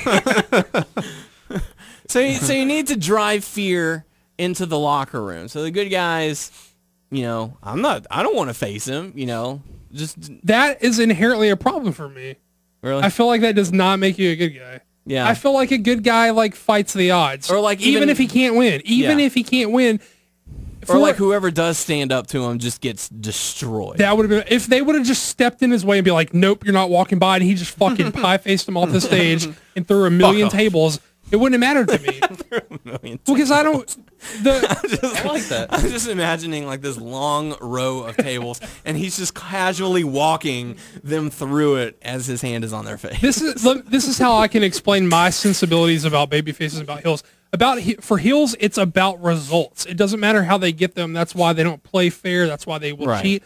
Babyface is about intent and integrity. Even if he can't win, even if he doesn't stand a chance of stopping Brock, he should try. That's what makes him a good guy. So it was not that they couldn't stop him. It's that they should have tried, even if they couldn't. That's what makes you a hero. Yeah, but that was Cena's job in swaying him off. Sure, but he could have tossed a couple of jobbers off the side before Cena got there. That'd be awesome. Or just don't have them all out on the stage holding their dicks while everything's going down. But then people would have been like, well, where were these people? Well, at least they were in the back. At least you could feasibly argue, well, they were in the back. It would have taken long. Like, Cena got there first. At least you could say that, right? And then you could be like, well, Cena's locker room is way more closer. Why are you joking? Because when I was drinking Coke and like they're standing with their dicks in their hand, when you said that, and then it almost came out my nose while I was drinking Coke. Does it burn? Yeah. So Sorry. yeah, That no, was that's a good one. That's good. I liked it. So yeah, so Cena comes out and saves the day and all that. So Ultimately, it was effective. yeah, That's a quibble for the other stuff. made Lesnar look strong, Sure. which that was the original intent. So. More than made him look strong, made him look like a dick, which I think is ultimately more important because people buy that he's a badass. Party's over, Grandpa. Yeah. I'm a mercenary. I sort of love that he was just. I sort of love that he had the nerve to like fucking shoulder thrust like Piper, got in Flair's face like Punk. What's up, old man? I thought it was Pipe pretty. face. I thought it was pretty funny that Flair he didn't flinch when Lesnar did the check, and then he just starts laughing at him. So, he's like so I like how Scott Hall put. Did he put Fink or did he put Jimmy Hart in front of him? When Lesnar came out, Scott Hall put it was either Fink or Jimmy Hart. He put them in front. It wasn't Fink because Fink wasn't there. I'm sorry, not it Fink. was Jimmy Hart and Mean Gene. I'm sorry, my bad. Yeah, and one of those two, he like put him in front of him. And then Jimmy Hart went behind him. And he was like, no, I gotta go over here. I gotta watch my haircut. So, so yeah, so that's pretty much. Lesnar is a badass dick. Yes. So, so that's pretty much how we close out Raw, which makes us, I think we need something. Everybody, I would say most people are interested in the Cena Lesnar thing. Yeah, and that's the one that's the match that they're building towards. Like I said earlier, they're not really putting a whole lot of focus into some of the other feuds. This is the one. They're the biggest match of the summer and blah blah blah blah. So, so with that being said, we got to hear those picks. We got to hear those picks. We got to hear those picks with our SummerSlam predictions taking place this Sunday on the WWE Network for only $9.99. I'm getting my money's worth. Yeah, you are getting your money's worth. You're not I was paying copying Jack. Dean Ambrose. You ain't paying Jack for that. I was copying Dean Ambrose. So, stop picking your ass. That's not what we're talking about. oh my. So, yeah. So SummerSlam taking place this Sunday. Tyler, do you want to kick things off with the match prediction? Oh yeah, it does. Yeah, There's no it does. Not at the moment. No pre-show, no kickoff show announced at the moment, but they could always do one for SmackDown. But at the time of this recording, no. So, so first matchup, what are you gonna go with? I'm gonna go with the lame one. Randy Orton versus Roman Reigns. Randy Orton versus Roman Reigns. Okay. I'm not looking forward to this. Yeah. I pick Roman Reigns. Roman Reigns. All right. How about you, Doug? Roman Reigns. I'm picking Roman Reigns as well. So easy sweep there. Got to build. Yeah, got to cock that hand. So cock in hand. So Doug, what's the next matchup going to be for our pro prediction? Pro predictions. Potpourri. Let's go Y2J Bray Wyatt. All right, Chris Jericho versus Bray Wyatt. Last time Chris Jericho got the upper hand. Who are you going to go with on this one? I'm going to take Wyatt this time. Wyatt? All right. How about you, Tyler? Who's it going to be? Who's it going to be? Yeah, I'll pick Wyatt. Yeah, and don't forget that Harper and Rowan are banned from ringside, so it's just Wyatt versus Jericho on this one. So, Wyatt. but I'm gonna pick Bray Wyatt as well. You're gonna pick Chris Jericho. I think he's deserved a win. He hasn't had much luck on the pay-per-view scheme as of late. So he's above wins and losses. Yeah, it doesn't matter to him. And titles. So, yeah, so I'm going to pick Bray Wyatt. All three of us picking Bray Wyatt to win that one. Let's do the Divas Championship, AJ Lee versus Paige. While they have had some interaction with one another, I don't think it's enough to take the title off of AJ Lee, so I'm gonna say AJ retains. Yeah, same here. Same? Same? All right. So looking like a clean sweep for all of us so far. So Tyler, one of us loses, we all lose. Yeah, if one loses, we all lose. Okay, so what we got left? Next up, or we have left the Lumberjack match, Dean Ambrose versus Seth Rollins, the flag match, Jack Swagger versus Rusev, the Intercontinental Championship, Miz and Dolph Ziggler, Brie Bella versus Stephanie McMahon, and the main event, Lesnar and Cena. Flag match, player. Flag match, Jack Swagger versus Rusev. Rusev got the upper hand last time via countout. Who's he going to be? I'm going to go with We the People to win. Not Jack Swagger, just a chant. We the People. No Jack Swagger. Jack Swagger to win? Mm-hmm. Final answer? Yes. Okay. Doug? Take Swagger too. All right, it's clean sweep. I'm picking Swagger as well. I think SummerSlam is supposed to be the big payoff of the summer. Where's this going to be? LA, like it has They been for usually, the last 5 years, I Okay. think. So yeah. That's when Staples they're going Center? to do the revealing of the 2K15 roster, huh? The roster, they're also going to be doing the... Randy Orton going to present it? No, this is the end of the... The dream team of Randy Orton and Ric Flair, the all-star team of fucking up at the press releases. But no, this is actually the end of the Scratch logo. They will officially be switching to the new logo, the WWE Network logo. On the game? For SummerSlam. Oh, okay. Like from SummerSlam or from Raw going forward, it's going to be the new logo. This sounds bad, but it's like I just don't care about that. Really, to be honest. Well, I with mean, you. they've already changed the WWE Championship title to the new logo on there as well. I think the belt works better with the new logo. Yeah, I agree. So yeah, all three of us picking Jack Swagger. Doug, what shall be the next for us to discuss? Intercontinental, Miz versus Dolph Ziggler. These two have had a odd feud that's been going on. Miz is trying to protect his moneymaker and the Intercontinental Championship. Who are you gonna pick? Moneymaker's his ass. I'm not sure. Convince me. Like Make a case. I don't know. I don't know if this is really much of a case, but it's like I don't feel like really both the men deserve or should have the title. I'll second that. And Sold. no one wins. But I don't feel like There will be a winner in the match, but none. I mean, it's no one possible really for him to wins. take the belt off the Miz. Like, but like I feel like they shouldn't. They're not going to take the belt off him. I don't know. It's really not too much of a thing. What are they going to do with Tyler? Tyler Breeze now that Miz stole his gimmick? Protect my face. Hey, guy, you got to try something different. Tyler Breeze is like a cross between Miz's gimmick and Ziggler's looks. Oh, I thought you were going to say Ben Stiller's Blue Steel. Sure, you can do that too. That one look. Well, It's like more he than basically just a stole his like "Don't hit me in the face" gimmick, right? Yeah. So did all they? about the So they just beauty of did my they face. decide that guy was never going to make it, and he was just a test run for Mrs. Gimmick, or That sucks. That really sucks. Like that motherfucker just took my shit. Like, really? Everything I worked for. Oh, the only thing I have left is my phone. So Well, Zack Ryder had it before. oh. So yeah, for me, they haven't done enough either way. You don't want to have a short title run for Miz, but Dude, Ziggler hasn't it doesn't done matter, enough. does it? It does. Yeah, Not to say it- it doesn't. You don't want it, but it doesn't really. It matter. doesn't matter for either one. This whole moneymaker protection plan or whatever isn't working for me. He's a movie star. Yeah, I mean, just call him Johnny Cage if you're going to do this.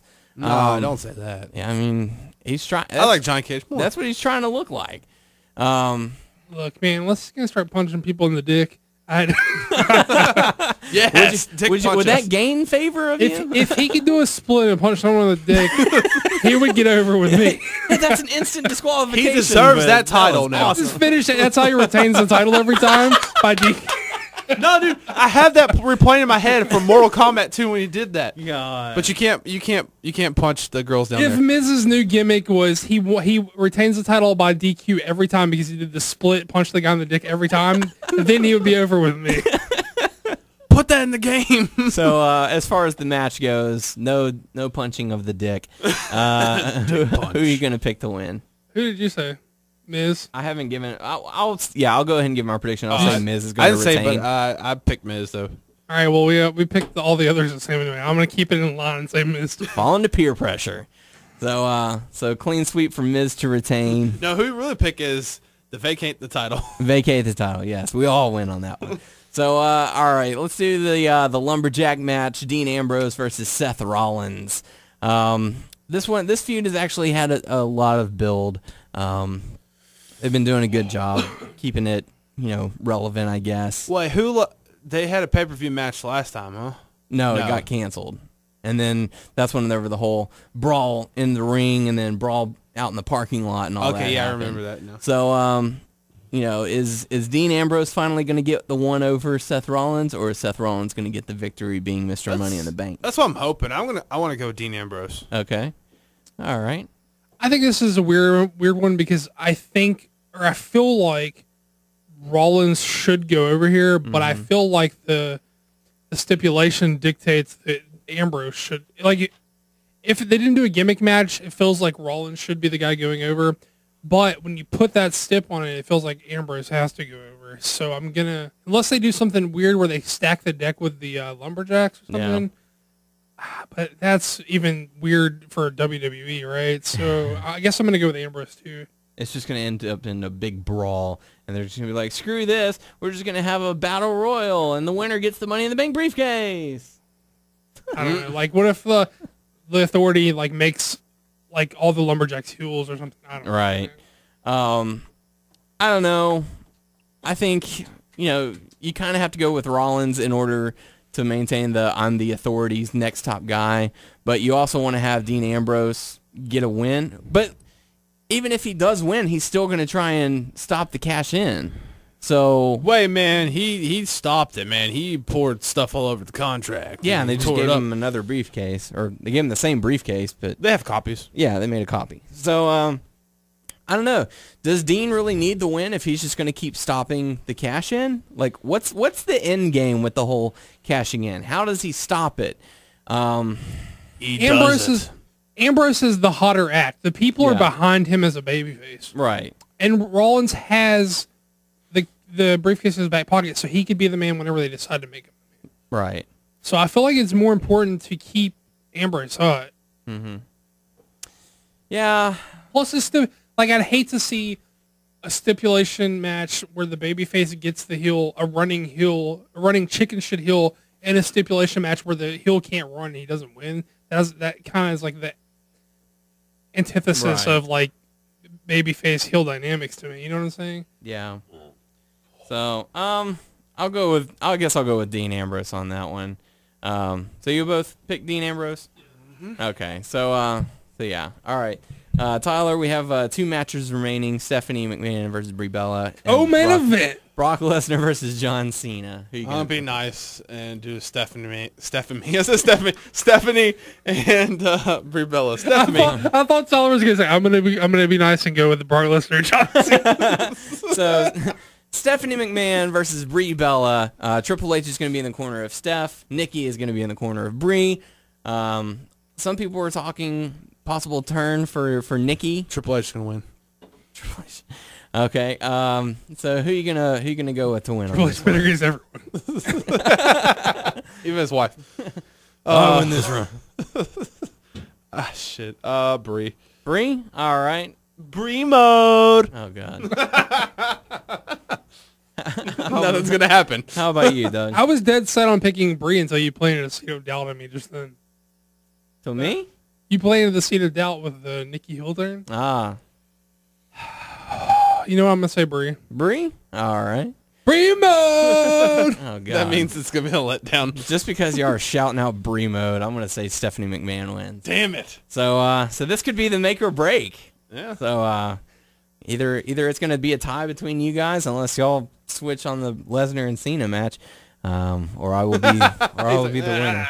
So is whatever he picked, that's what you're gonna pick? No, I know who we're picking. Oh, okay, so final matchup, WWE World Heavyweight Championship, Brock Lesnar going up against John Cena. The biggest fight of the summer. I would have actually preferred to see this be another Extreme Rules match, just so that anything could go, but instead it's going to be a traditional one-on-one match. Tyler, we'll start with you. Who are you going to pick between Lesnar and Cena? The Brock Lesnar. The Brock Lesnar. Okay. Any particular reason? Because it's his house now. Yeah. Okay. Cena's time is up. Brock Lesnar's time is now. You can't see him. Brock Lesnar's time is now. Yes. That's it. Okay. How about you, Doug? Brock Lesnar, baby. Yeah. Do nice. What is wrong with you guys? So Brock Lesnar? Yes? Okay, that's what we need. So I'm going to pick Brock Lesnar as well. I'm picking Brock Lesnar to win and establish dominance. So very interesting. So let us know what you thought in the comment section of who your predictions are. But I just have to say, guys, those were some great picks. Those were some great picks. Those were some great picks. So, yeah, so good stuff. So, with that said, it's time to go into some hot topics. Yeah, not yet. We're not there yet. So, hot topics. For those of you who have been living under a rock the past few days, Alberto Del Rio has been fired from the WWE for apparently misconduct. Apparently, he slapped a social media employee. I know, Doug. This was like one of your guys. So we'll go to you first on what your thoughts are on this. Well, yeah, I'm a big fan of Del Rio. I think he's a loss to the company. I think he's a great wrestler.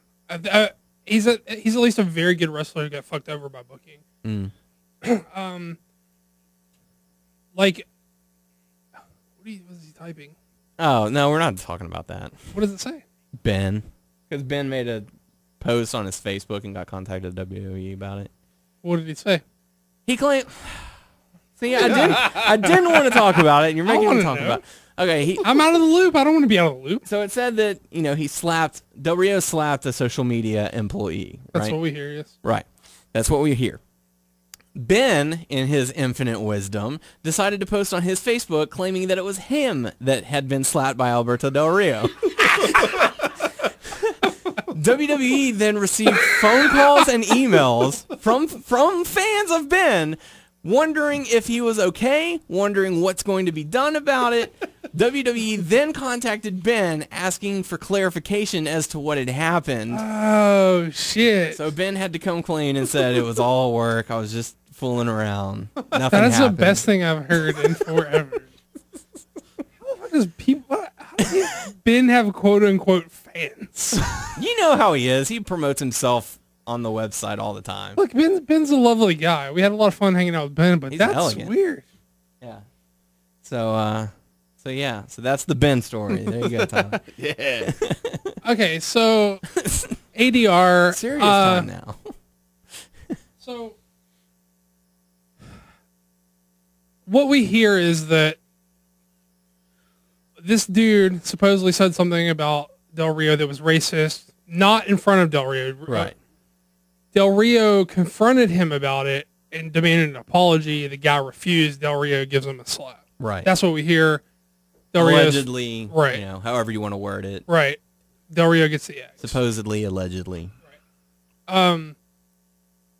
First and foremost, I have no sympathy whatsoever in any way, shape, or form if the guy is actually a racist who actually made a racist comment. I have no sympathy for you getting the taste slapped out of your mouth.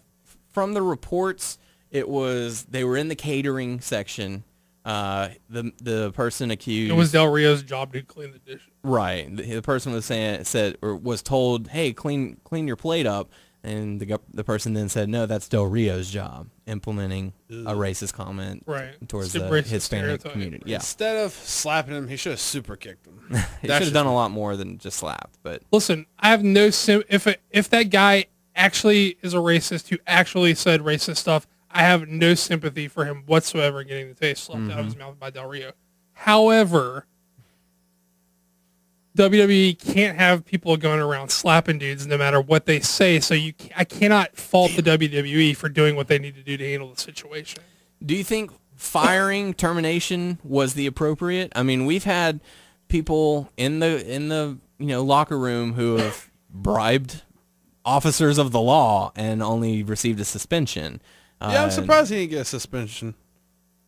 So, well, I think the difference between that and this is that imposing violence on someone else, right, is like I think is a more dramatic thing. That's not, you know what I'm trying to say. Whatever I'm trying to, like that's a more. I mean, we've heard of locker room fights and stuff well, like that. It's fun to hear about the dudes getting in fights. That's all in good fun. And I think if Del Rio if Del Rio had gotten in a fight with another wrestler, I don't think he gets fired. Obviously, he doesn't get fired because, for one, that plays into their image of being tough guys, and they wouldn't let something like that get out. And it happens all the time. We hear about it, and it's like it's fun. but a legitimate like guy who's been trained in mixed martial arts and is also a pro wrestler who's like 250 pounds, like 6 foot, whatever, slapping a social media dude. They had to handle that however they had to handle it. Right. And I can't fault them for that. But however, I'm not let me be perfectly clear that I don't have any sympathy for the guy who got slapped if he did actually say that. Right. And I'm not even saying that Del Rio is unjust in doing it. I think it would be, I don't personally have a problem with Del Rio whooping his ass for being a racist. However, WWE can't have people going around committing violence on other people. Right. So I can't blame them for... You can't just walk around assaulting people. I mean, if you slap someone in the face, you got to go to jail, right? Stephanie, free. That's topical. But that's all. So it's a weird story for sure, right? Right. But I don't even think that's... It's not even coming out or whatever. Like, no one knows anything, right? Well, that's Or just, who knows you know, what? We don't... Okay, so... Higher upper management people knows. I know a lot of people are up in arms about if the other guy kept his job or not. Right. If they investigate it, but we would never know if that guy like lost his job or not because they don't report on those kinds of releases. Right. They report like corporate releases, like big corporate jobs, and they report talent Head of direction, releases. you know. But they don't like say the social media guy got the axe. So we don't know if that guy got fired or not. Right. If he was found to be guilty, hopefully he also got fired. Yeah. But what I think is like and I may just be like really, really running with some hypothetical bullshit, but I don't think that's the real story here. I think the real story is like because supposedly people say Del Rio is a guy with a bit of a temper, but he does not strike me as a dumb guy. Right. So I have to believe that even if you're a man with a temper, I have to believe that Del Rio is a smart guy who knows that if he puts his hands on that kind of employee, he's probably going to get in a lot of trouble. Mm-hmm. So I think the real story here is that Del Rio's already booked for Triple Mania, AAA's big, that's their WrestleMania event coming up. It's already been like announced by their ring announcer, tweeted about it, and then they've got like graphics with him on it, which is confirmed. And Del Rio's a guy who said who has been saying for a long time now that he was not going to renew his contract with WWE. It was like 5 years and he's out. Well, he was not happy. Like there was talks about him like just hanging it up altogether, but I don't know if he wasn't so much getting himself out of his contract. It could have been. Look, obviously I don't know, and obviously I don't know anybody who would actually know that, but I do know that AAA, I do know that Del Rio was not happy with his position at all. I know that he was a very good pro wrestler who's been hurt tremendously by shitty booking. He's probably not happy. And if he was a guy who was already going to hang it up and not renew his contract, he doesn't seem to be a man of money because he could have signed on again and just played out for more money and said, fuck it, they book me however they book me. Right. But, okay, AAA is a big, I don't know. I think CMLL is the bigger company, but AAA is like number 2 if they're not equal with CMLL. Right. But they're making big expansions into America. They have a TV show coming out on the El Rey network this October. Supposedly they're supposed to be shooting late August, early September. They're starting to shoot TV for this stuff. So he's going to Triple Mania, which is AA, and they're going to be making expansions into American markets. They're trying to expand like New Japan is trying to expand into American markets. So I know Conan, because I was his podcast, but whatever, like Conan's been very outspoken about freeing Rey Mysterio. Now, Rey Mysterio is not being used, but they won't let him out of his contract. Because of his injury time and all that. Right. But they're not going to use him, but they won't let him out of his contract. And Conan's like is doing this whole thing. He's outspoken about saying they're hijacking Rey. They won't use him, but they won't let him go because he would probably go to AAA as well. Now, if you're a Lucha Libre company who's trying to expand your market into the United States, what are 3 guys you want on your fucking roster? You want Mystico, a.k.a. Sin Cara, a.k.a. the now Mystices, who they already have signed. You want Alberto Del Rio, who they just fucking got, and you want Rey Mysterio Jr. If you're a Lucha Libre company trying to get into the American market, those are the 3 fucking guys you want on your roster because everyone's familiar with those guys. They're big names, and even if they don't stay, supposedly the Americanized AAA is going to involve a lot of like independent American talent. But I'm sure that in the same way that the Dragon Gate USA style, before they had problems with their work visas, were flying in these Japan guys to headline these shows, these guys would be very useful in like expanding that. So I don't know that like in the way that Ray can't get out of his contract, Del Rio is not a guy who says, I'll get out of my fucking contract. I'll get out. Well, Don't worry. Hey, Mike, go over to that guy and say... This is all just me like fucking bullshitting, obviously. I'm not making any kind of like judgments. I'm just saying I think this may be the real story here, right? Like, so... The story they're not telling you. Well, I mean, this is just me being an idiot. I don't know anything at all. I'm just saying. It's speculation. Total speculation. But I would not... But it seems like if he was getting ready... If he was not going to renew anyway, so he may not be a man of money, so his legacy may mean more to him than a couple extra dollars from the WWE. Right. So if he feels like he can go be treated better in AAA, then... I don't know. I feel like that's the real story here. Like that, I don't know. Because there were reports coming out that during a live taping or a house show or something like that, Del Rio was heard saying thank you for all of your support to the fans before he got fired. So maybe he had heard about this and it was like, this could be my way out. Here we go. Let's give it a shot. Hey man, heard you talking some smack. Boom. Better apologize. And he's like, wait, what? I don't know. Yeah. What's going on? This is total speculation. Total speculation. Are you kidding? Because they said the guy was smiling and wouldn't apologize. No, I never said that. Bam. Okay. So, who knows? Either that or, he slapped someone. I don't know. Yeah. I mean, he slapped someone either way. But either way, he's gone and he's found another place to work. Yeah, so I mean, he was a wasted talent. I don't know. Yeah. Again, I got no... If it was legit, as reported, is what actually happened, I have no sympathy for the PR or the social media guy. You get whatever, but can't have guys walking around slapping guys. Yeah. And maybe he meant to do it. Who knows? Total speculation. All speculation. So there you go. I know Ali asked us about that, so I wanted to make sure that we got into that. Stings like Ali. Yeah. So thanks for the question. But yeah, other hot topics. WWE Network now available in 170 countries. Don't worry, UK. Yours is on the way October 1st. Also, the WWE Network is offering no commitment rates for $12.99. For $12.99, you can get a month, and if you just want 1 month, that's all you have to do. They're also offering a max billing kind of thing. So if you want 6 months of the WWE Network, and you say, "Hey, screw it, I just got my paycheck. Take it all. Take the whole. I want 2 years. Take all $60 of it right now, so I don't have to worry about it for the next 6 months." You pay like 2 years? You might. You may be able to. I think you can like gift it to someone, and you could have that option. But at the moment, that I am aware of, it's just 6 months at a time, unless you want the no commitment rate, which would be like $12.99 a month, and it's just 1 month. So you can be like, hey, I just want it for this month so I can watch everything that I can watch in the next month and be done with it. So yeah. Oh, hey, real quick, like I just to tie up a loose end, the reason I brought up Conan as a guy who was saying stuff is because Conan's the booker of AAA and is also a guy who's supposedly have some creative input into their expansion in America. That's the reason I brought him. Nice. Loose end tie up. Good stuff. Thanks, Doug. Final bit of Hot Topic news. Officially signed with WWE, Kevin Steen. So finally going to be heading over to NXT.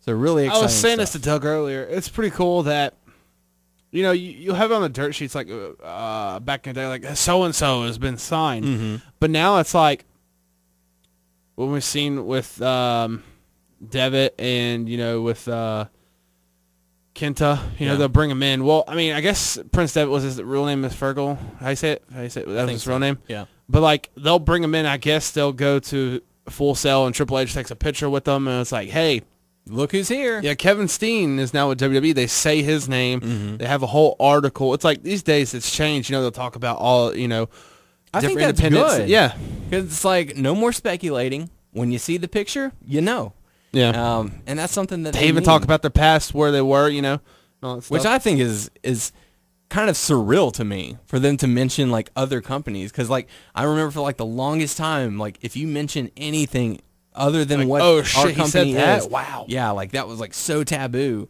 So for them to go out and actually say another company or something like that is just, it's crazy. Did you read that article? I have not gotten the chance to read it. It's pretty yet. cool. But I'm really looking forward to seeing Steen on NXT. There's another one. I'm curious WWE. if they'll let him keep his name or not. If he signed to keep No his name. telling. No telling. Yeah. It was funny because. Huh? Right. There's another article. It's like, hey, see all the people who are congratulating Steen on making WWE because Stone Cold, because The Steen's Rock been on did it, Stone too. Cold's podcast. Yeah. And he's like, double C to you. That means congratulations and cardio. Yeah. And Rock says congratulations, Seth Rollins. He's already dropped a ton of weight though. You can. So it's going to be really good times for NXT for the next few months. Like, once all these guys get going, my goodness, what a show that's going to be. This is a random question. I was looking through the roster for NXT. What the heck happened to Richie Steamboat? Yeah, he got let go. Long time ago. Well, pretty long time ago. 'Cause there's a lot of people I've never even heard of. Yeah.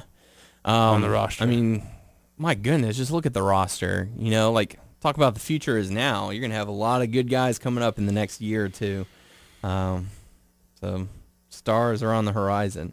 So with that being said, it's time to go. One more hot topic.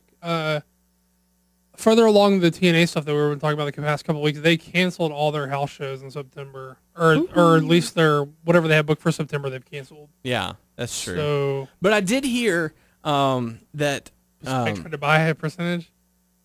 Huh? Spike, something that may have been a contributing factor to them not re-signing is Spike tried to buy in 10% of the company, Oh, I didn't and hear they wouldn't sell.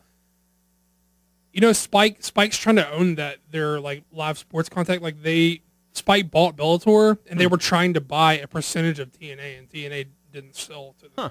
So, So fuck they may y'all, have y'all been, gone. like, that may have been part of the reason they're like, fuck you, or whatever.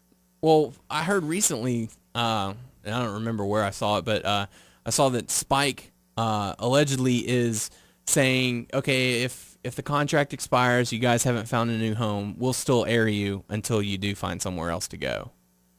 How can they do that? I just So they own it. They can just okay. do whatever. just say, hey, we'll still air y'all, and y'all have no contract. yeah, and it's That's weird. I don't see that. They've been so like favorable to Spike, so that's not like so shocking, but that's almost unbelievable. Like, you know what I'm saying? yeah. I mean, as long as it wouldn't run like for the next year, like, hey, we're working without contract, we don't even have to worry about it, you know. But it's like, okay, if you guys are in talks with someone. And you are just waiting for the paperwork to get filled out, you know, and our contract expires, we're not going to just shut you guys out. You know, we'll let it keep going until it ends, until you get everything finalized. That's crazy. So maybe like a little grace period kind of thing. You know, just, hey, thanks for all you guys have done. And Man, I found that hard to believe. Wow. yeah, but I mean, you never know. I mean, they are content. They do have 1 million people that watch the show every week. So Yeah. I mean, So more ratings for Spike regardless, right? So with that being said, it's time to go into the Q&A portion of the show. Your questions, our answers. Only question coming to us this week from Steven. Whoa! You guys are just gonna gloss over how I won the Thomas Drop It Lawson challenge? Yep, only questions coming to us from Steven this week. No. Fuck you guys. Congratulations to Doug for winning the Tom's Drop Low Sun Challenge. Now, what do you guys got to say to me? I want a recount. What? I want the answers. I do want the answers too. Sing the thing, drop it low, Doug. Okay. Drop it low, Doug. Drop it low. Damn, he's backing that ass up. There you I go. fought for your honor, Thomas Lawson. Me and Thomas Lawson versus the world. How much you pay him? So, okay. So, question coming to us from Steven saying, hey guys, great show. Hey guys, great show as always. You mentioned that you got your tickets on StubHub for when you went to Raw and TLC. Are you going to go to Hell in a Cell when they come here to Dallas? If so, I'll be going as well, and it would be cool to hopefully run into you guys. I've already purchased my tickets from StubHub. So, Probably not. We probably won't be going to Dallas. Because it's a bit of a hike for us to get to Dallas. It's like 6 hours. It's a 6-hour drive. Or if we wanted to fly, which would cost quite a bit of money, that'd be like a 90-minute We should flight. do that one time. Plus, we'd have to rent a cab or, I'm afraid of flying. Oh, that would be scary for you. I've flown twice. But I'm still afraid. But yeah, so the situation would be quite complicated. Plus tickets, plus airfare and or gas money. Not to mention we'd have to drive back because we all work on Monday. So that would be quite difficult. So like a 6-hour drive from like leaving at 11 o'clock at night would be like a biatch. Yeah. Or 10 rather, but still. Yeah. So I would have to for sure be off on Monday, which is unlikely. Right. Oh, that's Hell in a Cell's what? December or October? No. October? Yeah, I think it's October. Maybe November. Yeah, I doubt I could do that. Yeah, not possible. If for some reason we happen to get over there, we would love to come see what's up and that would be cool. kick it. Hopefully, WrestleMania next year will be or not next year because that'll be 31. WrestleMania 32, I think, is the rumor for Dallas. So if that happens, we'll you be can back bet then. your ass we're gonna be out there. Hells yeah. We're all gonna crash at my sister's house. Hells yeah. Titty City. Well, not just. Oh, that was not right. Why are you talking about my sister like Not that, like. man? Oh, that's not right. I had that skit in my head. So. Yeah, and see where it got you? Oh, because someone Moderation, man. someone said it at work today, so it's stuck in my head. I sent it to this guy whenever we went to go see Guardians of the Galaxy. You did? Yeah, we did the dialogue back and forth to each other. Ha ha ha ha ha. Good point about the titties. So there you go. Thanks for the question. Make sure to submit your questions on our Facebook page, WNS Podcast, our YouTube page, WNS Video. Check us out on WrestlingNewsSource.com, WrestlingNewsSource.com on Facebook. Subscribe to us on Twitch. I've been doing some broadcasts on twitch.tv/WNS Podcast. Yeah, he's been blowing up on there. Blowing up. Got up to like 79 followers right now. So we're doing it Wednesdays and Thursday nights, sometimes on the weekend if I don't have anything going on. So make sure to check us out on Twitch. I posted on the Twitter, our Facebook page as well. The Twitter. So good stuff there. And subscribe to us on iTunes by searching Wrestling News Source Podcast. Hey, please leave us a review and a star rating. That'd be so awesome of you. How much you love us. Yeah. What you think of the show, we would certainly appreciate it. You don't have to lie, but I mean, come on, don't be an asshole. Yeah, if you've been listening this don't lie. Give us 5 stars. If you've been listening this long, come on. We're completely perfect. Yeah. We're also on the Stitcher, the Beyond Pod, and the Player.fm. Just search Wrestling News Source Podcast to find us. Hey, you should totally be following us on Twitter at WNS Podcast. You should totally be following Daniel on Twitter at WNS_Daniel. You better follow Tyler _Aber on Twitter. Oh, so interesting. Because he's not going to tweet. Tyler refuses to tweet until he gets 200 followers, so bump that up. We should have like a message to send to Tyler on Twitter, so that way he knows this is what it's for. Oh, hey, man, you're up to this now. Why would anybody be following Tyler that's not from the show? Well, like, no. Like, send him a tweet that says, wake your ass up, A-Bear, or Tyler. Wake your ass up, start tweeting. Wake your ass up, start tweeting at Tyler _A-Bear. Tyler's not going to tweet until he gets 200 followers. Yeah. Like CM Punk style. 200 or bust. I'm not even at 200. 200 or bust. 200 or bust. Damn. You're never going to tweet. There you go. Thank you for everything, guys. Thanks for checking out the show. For the podcast crew, I am Daniel Heron. I am the Tyler Aber. Yes, you are. I am Doug. And we will catch you all next week. We are Groot. Enjoy SummerSlam.